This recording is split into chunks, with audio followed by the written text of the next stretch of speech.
ইসমাইলের সাথে কথা বলার দরকার, ডাক দিতেন ইয়া ইসমাইল। লুতের সাথে কথা বলার দরকার, ডাক দিতেন ইয়া লুত। হুদের সাথে কথা বলার দরকার, ডাক দিতেন ইয়া হুদ। কিন্তু গোটা কোরআনুল কারীমের মধ্যে আল্লাহ তাআলা কখনো বলেন না ইয়া মুহাম্মদ ইয়া আহমদ, যেরকম আল্লাহু আকবার। গোটা কোরআনুল কারীমের মধ্যে আল্লাহ মুহাম্মদের নাম ধরে ডাকেন না, যেরকম আল্লাহু আকবার।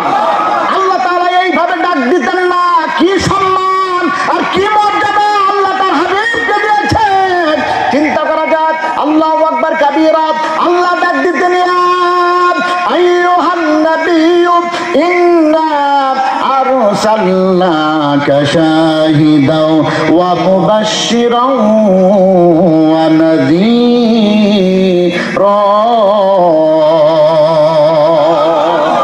আল্লাহু আকবার কাবীরা। আবার কখনো বলতেন ইয়া আইয়ুহার রাসূল, যখন আল্লাহু আকবার। আবার যখন চাদর গায়ে দিয়ে থাকতেন মুহাব্বতে ডাক দিতেন ইয়া আইয়ুহাল মুদ্দাসসির। আল্লাহু আকবার। ইয়া আইয়ুহাল মুদ্দাসসির, ও চাদর আবৃত নবী। আল্লাহু আকবার কাবীরা। কুম ফাআনদির, দাঁড়ান। ওয়ারাব্বাকা ফাকাব্বির, আপনার রবের শ্রেষ্ঠত্ব ঘোষণা করুন। ইয়া সিয়াবাকা ফাতাহির, আপনার পোশাককে সুন্দর করুন, পবিত্র করুন। এত মহাব্বত করে ডাকতেন। আবার কখনো বলতেন ইয়া আইয়ুহাল মুযাম্মিল, যেরকম আল্লাহু আকবার। কখনো মোহাম্মদ বলে ডাকতেন না। শুধু তো নিজেই ডাকেন নাই, গোটা দুনিয়ার মানুষকে জানিয়ে দিলেন, শুনে নাও লা তাজালু দুআর রাসূল বাইনাকুম কাদুআই বাদিকুম বাদা।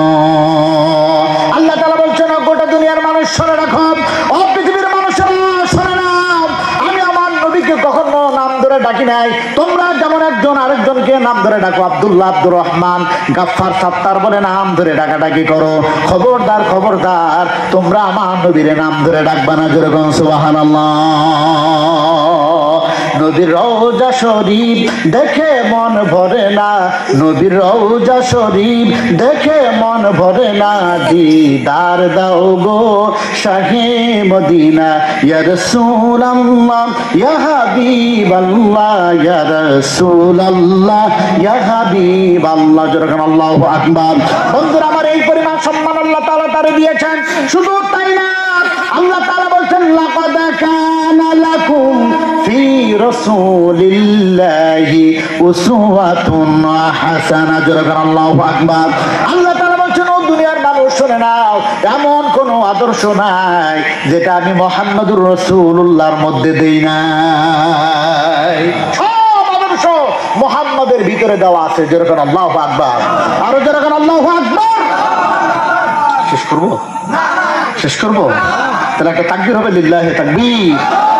আমার ভাইরা, আর কোনোদিন দেখা হবে কিনা জানি না, একটু শোনেন কেন রাসূলের এগুলো বলা দরকার, রাসূলকে চেনা দরকার। কথা বলুন ঠিক কিনা?